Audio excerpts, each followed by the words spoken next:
ఆదాయానికి మించి ఆస్తులు కూడబెట్టినట్లు ఆరోపణలు ఎదుర్కొంటున్న డీఎస్పీ భీమ్రెడ్డి నివాసంలో ఏసీబీ అధికారులు సోదాలు కొనసాగుతున్నాయి. వేకువజాము నుంచి ఏకకాలంలో 16 చోట్ల అధికారులు తనిఖీలు నిర్వహిస్తున్నారు. నార్సింగిలోని వేసెల్లా మెడోస్లోని ఆయన ఇల్లు సహా రాష్ట్రవ్యాప్తంగా దాదాపు 20 ప్రాంతాల్లో సోదాలు చేపట్టారు. హైదరాబాద్, సైబరాబాద్ పోలీస్ కమిషనరేట్ల పరిధిలో పనిచేసిన భీమ్రెడ్డి ఆదాయానికి మించిన ఆస్తులు కూడబెట్టారని ఆరోపణలున్నాయి.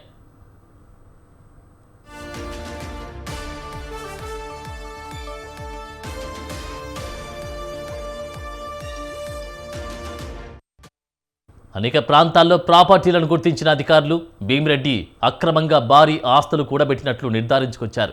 జహీరాబాద్లో 6 ఎకరాల ల్యాండ్, కర్ణాటక రాష్ట్రంలోని 3 ఎకరాలు, బెంగళూరులో ఎకరా స్థలం గుర్తించారు.